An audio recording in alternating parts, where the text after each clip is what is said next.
Buenas noches, mis hermanos. Vamos a orar. Padre amado, gracias te damos, Señor, nuevamente por permitirnos estar aquí en tu casa, adorándote, glorificándote, tu santo y bendito nombre. Padre, que la llama de tu Santo Espíritu repose en cada uno de nuestros corazones, para que nos haga entender tu palabra, para que nos haga apropiarnos de ella. Te pido, Señor, una unción especial para mí, para poder presentar claramente esta porción de tu palabra que tú has puesto en mi mente. Gracias te damos, Señor, por tu misericordia. Por Cristo Jesús te lo pido. Amén.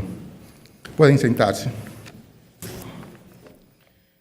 Hace muchos años, cuando estábamos en la escuela, siempre teníamos que hacer una biografía.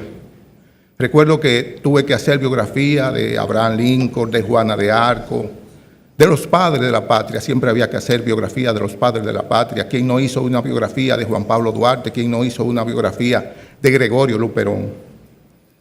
Si nos pidieran que si hiciéramos una biografía de nuestras vidas, pondríamos muchísimas cosas interesantes. Nosotros pondríamos en ella los logros que hemos tenido, las hazañas. Haríamos varias anécdotas donde nosotros resaltaríamos las cualidades positivas, resaltaríamos nuestras habilidades. Básicamente, pondríamos en ella todos los aspectos positivos de nuestras vidas y dejaríamos de lado aquellos aspectos donde nosotros hemos fracasado, donde nosotros hemos tenido falta de valor, donde nosotros no hemos sido suficientemente valientes. Incluso dejaríamos de lado aquel donde hemos cometido algún tipo de traición. Esta noche vamos a ver una biografía, pero no vamos a ver una biografía de un hombre, sino que vamos a ver una biografía de una ciudad. Esta biografía está condensada en un solo capítulo. Por lo extenso de este capítulo, esta enseñanza la podemos dividir en dos partes. Una que veríamos esta noche y en una próxima ocasión, si Dios lo permite, veríamos la parte restante. Acompáñenme por favor en el libro de Ezequiel, al capítulo 16. Y de ese capítulo vamos a ver los primeros 14 versículos. Ezequiel capítulo 16. Y vamos a ver los primeros 14 versículos. Dice así: vino a mí palabra de Jehová diciendo: Hijo de hombre, notifica a Jerusalén sus abominaciones, y di: así ha dicho Jehová el Señor sobre Jerusalén: tu origen, tu nacimiento es de la tierra de Canaán, tu padre fue amorreo y tu madre Etea. Y en cuanto a tu nacimiento, el día que naciste no fue cortado tu ombligo, ni fuiste lavada con aguas para limpiarte, ni salada con sal, ni fuiste envuelta con fajas. No hubo ojo que se compadeciese de ti para hacerte algo de esto, teniendo de ti misericordia, sino que fuiste arrojada sobre la faz del campo, con menosprecio de tu vida en el día que naciste. Y yo pasé junto a ti, y te vi sucia en tus sangres. Y cuando estaba en tus sangres, te dije: vive. Sí, te dije, cuando estaba en tus sangres, vive. Te hice multiplicar como la hierba del campo, y creciste, y te hiciste grande, y llegaste a ser muy hermosa. Tus pechos se habían formado, y tu pelo había crecido, pero estaba desnuda y descubierta. Y pasé yo otra vez junto a ti, y te miré. Y he aquí que tu tiempo era tiempo de amores, y extendí mi manto sobre ti, y cubrí tu desnudez, y te di juramento, y entré en pacto contigo, dice Jehová el Señor, y fuiste mía. Te lavé con agua, y lavé tu sangre de encima de ti, y te ungí con aceite, y te vestí de bordado, te calcé de tejón, te ceñí de lino, y te cubrí de seda, te atavié con adornos, y puse brazalete en tus brazos y collar en tu cuello. Puse joyas en tu nariz y zarcillos en tus orejas y una hermosa diadema en tu cabeza. Así fuiste adornada de oro y de plata y tu vestido era de lino fino, seda y bordada. Comiste flor de harina de trigo, miel y aceite, y fuiste hermoseada en extremo, prosperaste hasta llegar a reinar. Y salió tu renombre entre las naciones a causa de tu hermosura, porque era perfecta. A causa de mi hermosura que yo puse en ti, dice Jehová el Señor. El Señor bendiga su santa palabra. Lo primero que vemos aquí es que el profeta Ezequiel está hablando. Pero él no está hablando por motus propios. Él está hablando por instrucciones de Jehová. Y lo que vamos a ver aquí es la historia de Jerusalén desde su primer día de nacimiento hasta muchos años después. Y como una verdadera biografía, no solamente vamos a ver aquella parte agradable, aquella parte buena de esta ciudad, elegida por Dios, sino que también vamos a ver la parte desagradable, la parte vergonzosa de la vida de los habitantes, de la vida corrompida de estos habitantes de esta ciudad. Esta noche vamos a ver cómo Dios ha intervenido en favor de esta ciudad, en favor de Jerusalén, en favor de Israel, a pesar de sus ingratitudes, a pesar de sus infidelidades, y cómo nuestro Señor sigue luchando en favor de esa ciudad hasta el día de hoy. Quizás no sea muy agradable a nuestros oídos, pero nuestro Señor no solamente ha luchado en favor del pueblo de Israel, el Señor también lucha en favor de nosotros, a pesar de que, como vamos a ver, en muchas ocasiones nosotros nos hemos convertido, hemos actuado de la misma manera que lo han hecho los habitantes de esa ciudad. Esta enseñanza la hemos dividido en 4 partes.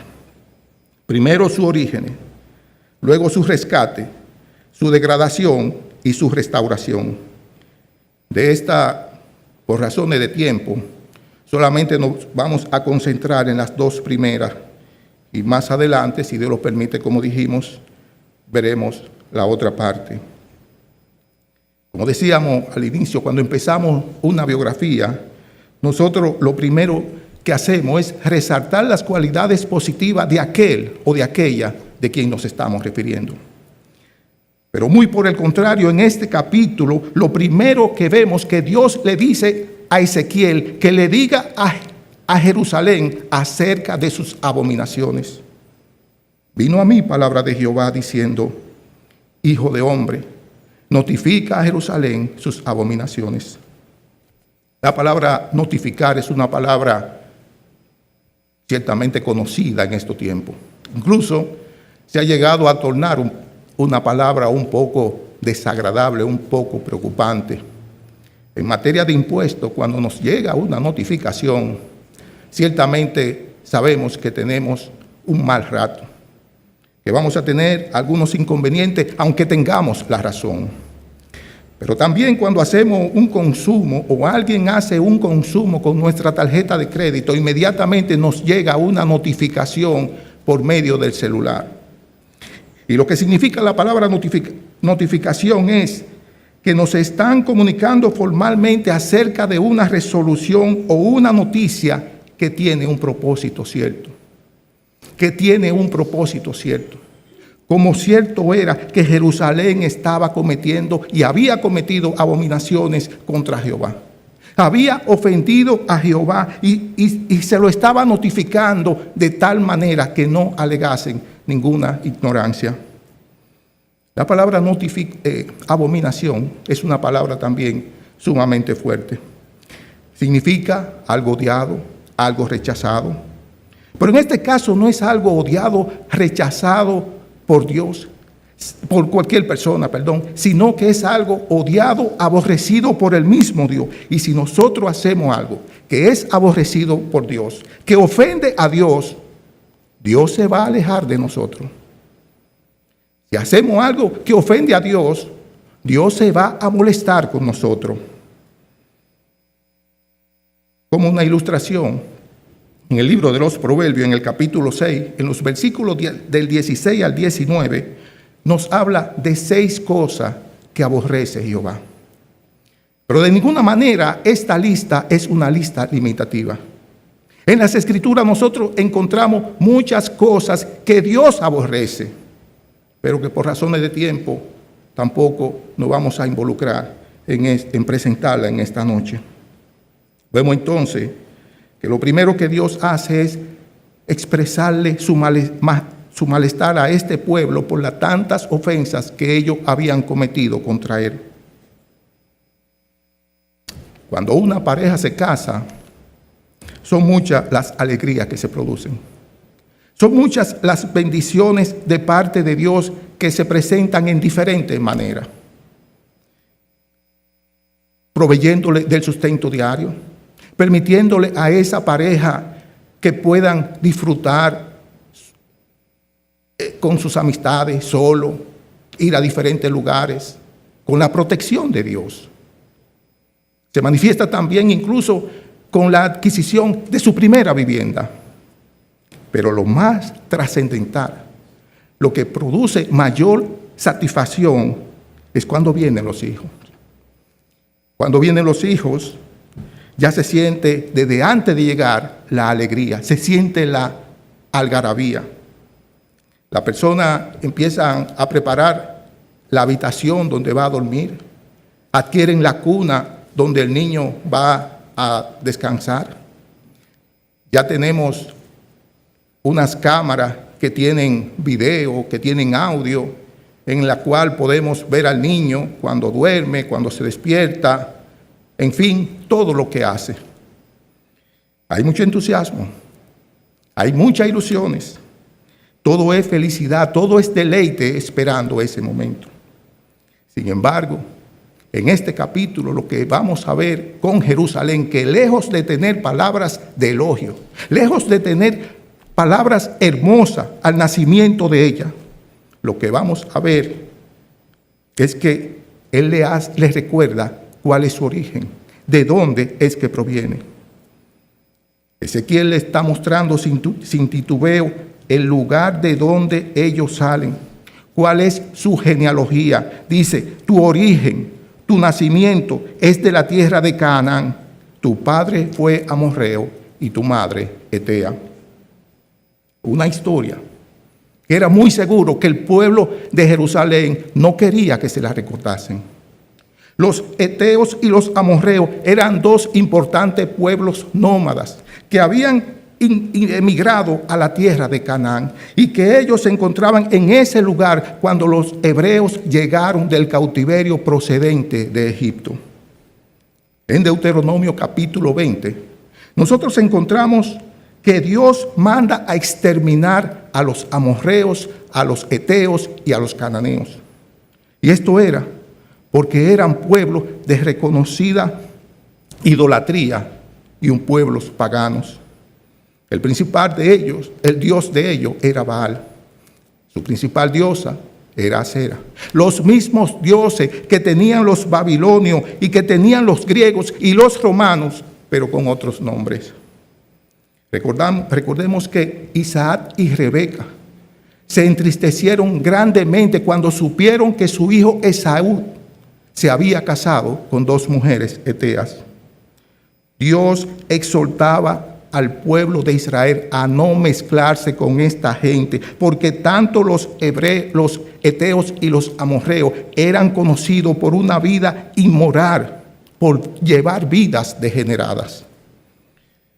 Recordemos que su religión incluía el sacrificio de niños.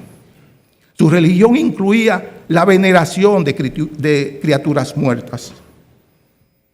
Estas tribus llegaron a ser tan corruptas que Dios le advierte a Josué que no permitiera que los hebreos imitaran sus abominaciones. Y lo que le está diciendo Dios al pueblo de Jerusalén a través de Ezequiel es que por haber imitado a los cananeos en cuanto a sus abominaciones, involucrándose en conductas reprochables, su historia era más repulsiva que todas aquellas tribus que estaban alrededor de ellos. Los hebreos sabían lo que Dios quería. Los hebreos sabían cómo podían agradar a Dios, pero ellos no lo obedecieron. Porque cuando no se tiene un compromiso con Dios, es muy fácil imitar a los hebreos, a los amorreos y a los heteos. Cuando no se tiene un compromiso con Dios, es muy fácil imitar y cometer las mismas abominaciones que cometieron estos pueblos paganos contra nuestro Señor.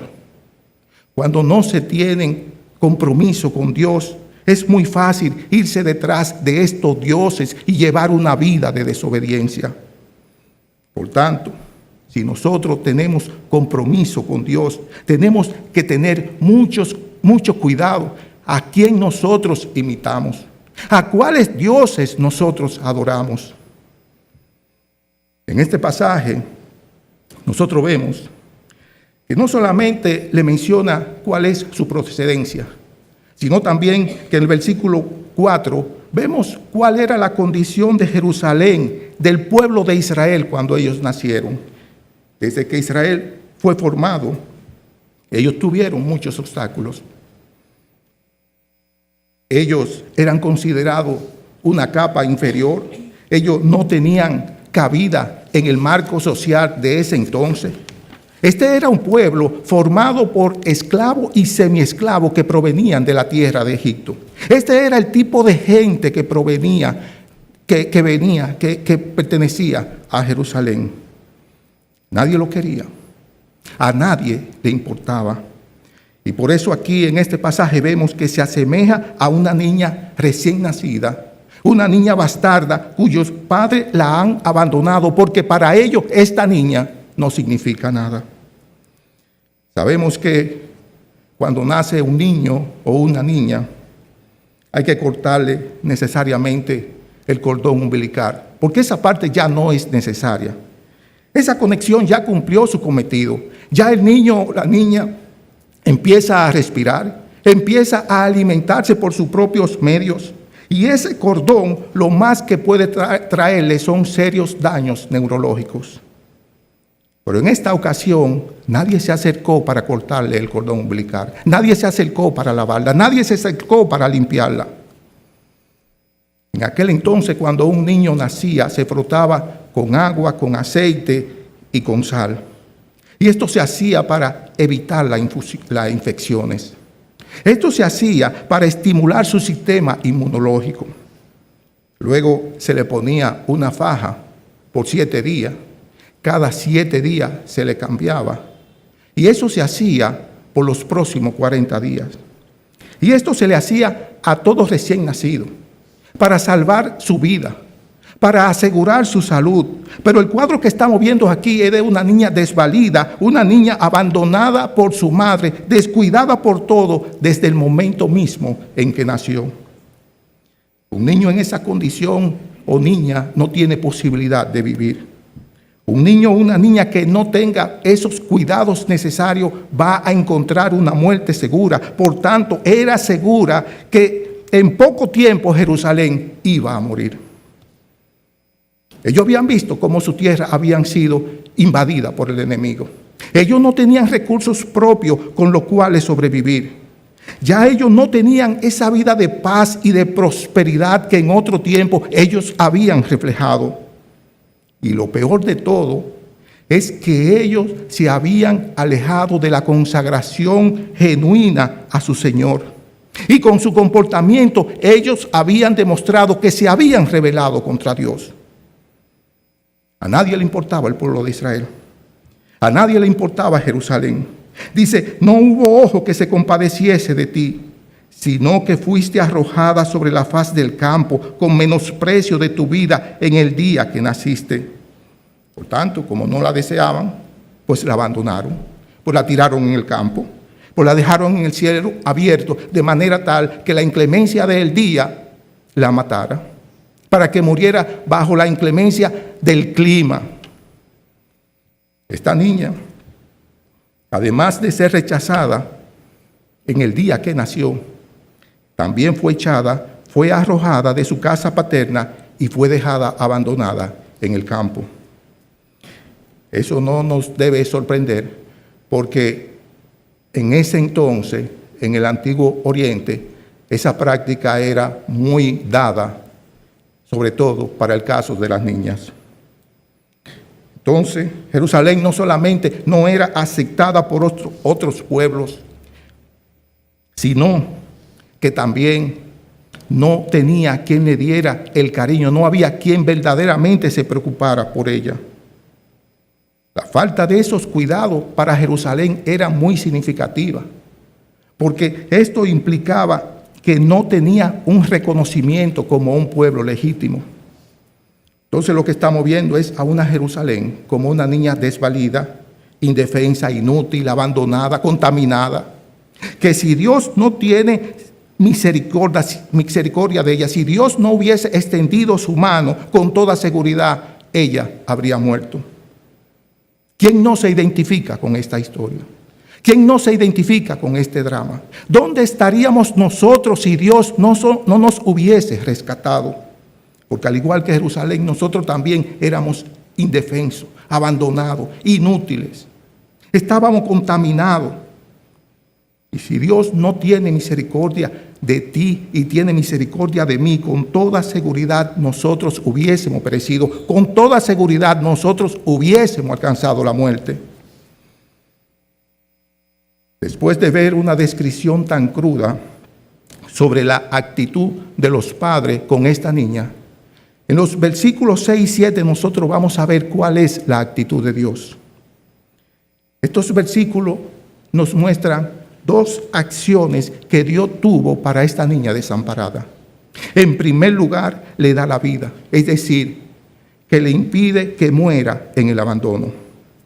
Y en el versículo 6 nosotros vemos cómo se manifiesta el corazón de Dios cuando le dice: y yo pasé junto a ti y te vi sucia en tus sangres. Y cuando estabas en tus sangres te dije, vive. Sí, te dije, cuando estaba en tus sangres, vive. Dios no miró para otro lado. Dios no volteó la cabeza, sino que cuando Él vio a esta niña, Él le mostró una compasión ilimitada. Porque si otros no se preocupaban, si otros no se interesaban, Dios sí lo hacía. Él no hizo como aquel sacerdote o aquel levita cuando iban camino a Jericó, como nos relata Lucas en el capítulo 10, versículo 33, que cuando ellos pasaron junto al hombre que había sido robado, que había sido golpeado, que había sido dejado por muerto, ellos siguieron de largo. Pero Dios no hizo eso, sino que Dios le extendió la mano y Dios la rescató. Una niña abandonada, cuyo cuerpo todavía contenía rastro de sangre. Una niña que todavía estaba sucia, que no había sido limpiada. Dios puso su vista sobre ella. Los hebreos, quienes estaban a punto de ser pisoteados, quienes estaban manchados en su propia sangre. Sin embargo, Dios no lo ignoró. Dios no siguió de largo, sino que Él se detuvo y dice: y yo pasé junto a ti y te vi. De la misma manera como te vio a ti, de la misma manera como me vio a mí. Cuando nosotros estábamos sucios por el pecado, cuando nosotros estábamos abandonados en nuestros delitos, en nuestras transgresiones, Él puso su vista en nosotros y nos dijo: vive. Vive por nuestro Señor Jesucristo. Porque Él siempre está dispuesto a que nosotros no muramos. Él siempre está dispuesto a detenerse. Él está dispuesto a darnos vida, pero a darnos vida eterna a todo aquel que le sigue de corazón. Dios vio la condición de este pueblo y Dios lo redimió. Él se acercó a ellos porque ellos no podían acercarse a Dios. Y bajo esa triste situación, esa triste condición en la que ellos se encontraban, Dios le dio la vida. De la misma manera que Cristo le dijo a Lázaro que saliera de la tumba. De esa misma manera, Él llama a la vida a aquellos que responden en su invitación. Cualquiera puede acogerse de la salvación que Dios nos da. Porque esa salvación está al alcance de todos. Solamente hay que aceptar su mensaje, rendirse a su pie, andar junto a Él. Cuando Jerusalén estaba en su peor condición, Dios interviene. Le hace saber que puede tener vida. Con tan solo un mandato, con tan solo una palabra, vive. Un pueblo que estaba sin vida, que estaba sin esperanza, cuando nadie se interesaba por ellos, cuando estaba sucia, cuando nadie la limpiaba, cuando nadie la lavaba, el Señor sí lo hacía. El Señor le dio el lujo de la vida. El apóstol Pablo nos recuerda que también nosotros estábamos en esa misma condición cuando nos dicen en 1 Corintios 6:11, y esto erais algunos, mas ya habéis sido lavados, ya habéis sido santificados, ya habéis sido justificados en el nombre del Señor Jesús y por el Espíritu de nuestro Dios. La redención es real. Es real la redención, pero solamente para aquellos que claman, que se acogen a la gracia y la misericordia que solamente Dios puede dar. En segundo lugar, nosotros vemos que además de darle la vida, Dios estuvo con este pueblo de Israel. Dice el versículo 7, te hice multiplicar como la hierba del campo, y creciste, y te hiciste grande, y llegaste a ser muy hermosa. En este versículo, el énfasis no está en el desarrollo de esa niña que llega a ser una joven muy hermosa. El énfasis en este versículo está en la acción que Dios tuvo para con este pueblo. Si algo había alcanzado la nación de Israel, no era porque fuera por sí misma, sino por lo que Dios había hecho por ella. No solamente tomándola cuando estaba abandonada, sino también dándole la posibilidad de tener una vida segura. Vemos además que Jerusalén no era una niña hermosa, sino que la belleza que ella tenía era porque Dios se la había dado. La preparó para el matrimonio. Y vemos la expresión cuando dice en el versículo 8, yo pasé otra vez junto a ti y te miré. Y he aquí en tu tiempo era tiempo de amores. Y extendí mi manto sobre ti y cubrí tu desnudez.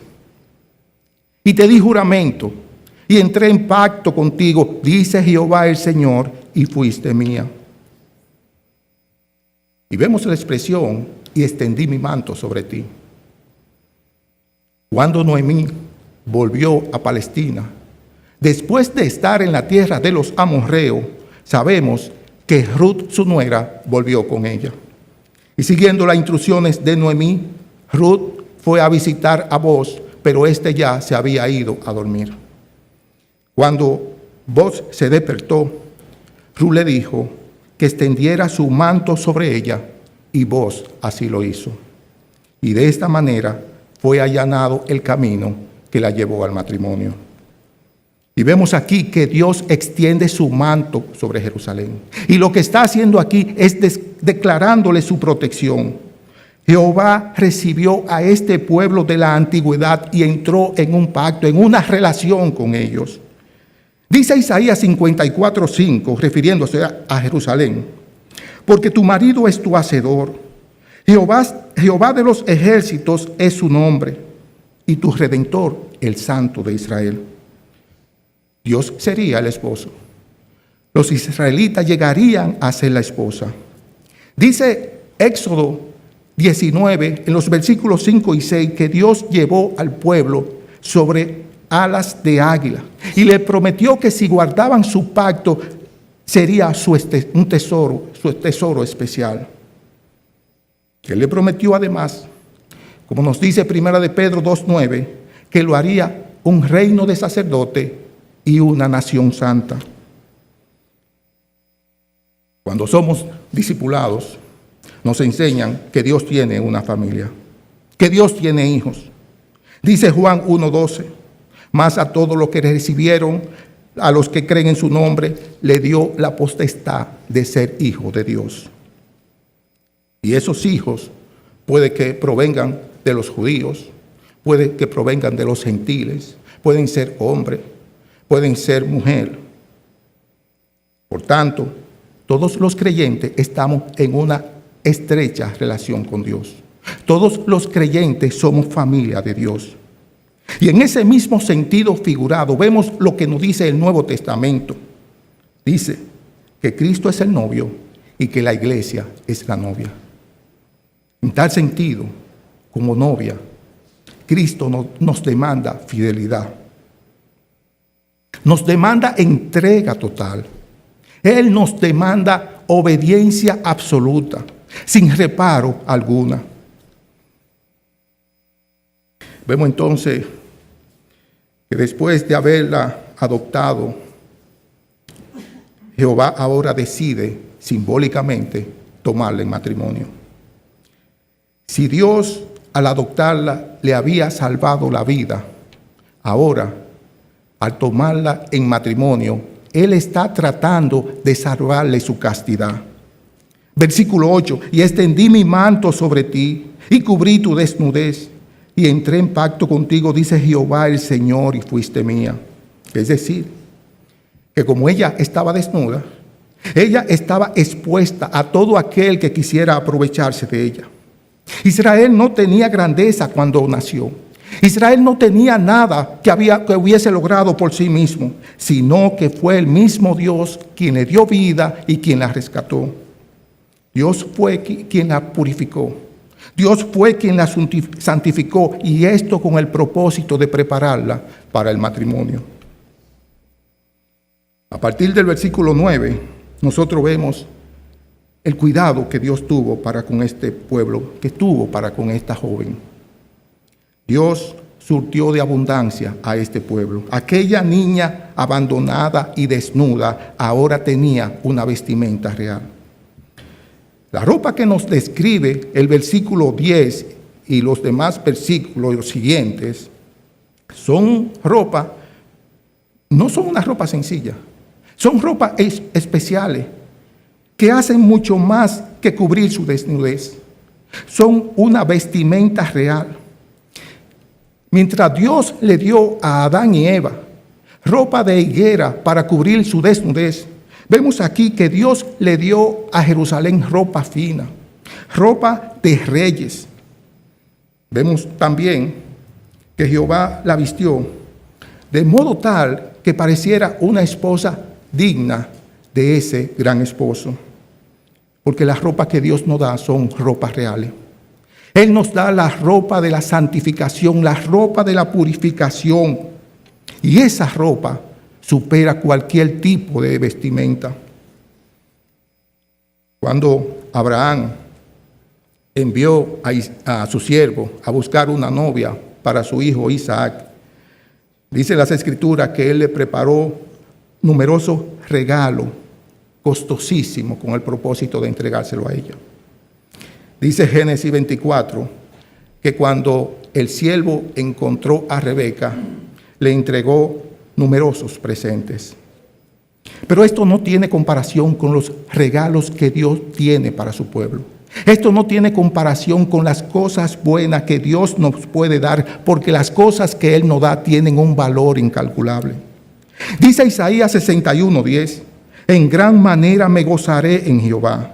Mi alma se alegrará en mi Dios, porque me vistió con vestidura de salvación. Me rodeó de manto de justicia, como a novio me atavió y como a novia adornada con sus joyas. Esta vestidura, Él no se la dio cuando nosotros alcanzamos salvación. Cuando nosotros vinimos rendidos a sus pies. Cuando nosotros decidimos seguirle a Él. Y esa vestidura no tiene comparación. Y vemos en el pasaje entonces que Dios le da a Jerusalén un adorno tras otros. Y con esto Él estaba aumentándole su belleza, aumentándole su gloria. Pero Dios no solamente le dio a Jerusalén adornos majestuosos, ropas de reyes, ropas imperiales, sino que también Dios le dio a Jerusalén alimento, la hizo disfrutar de banquetes de reyes. Dios le dio alimento que correspondían a la realeza. Comiste flor de harina de trigo, miel y aceite, dice el versículo 13.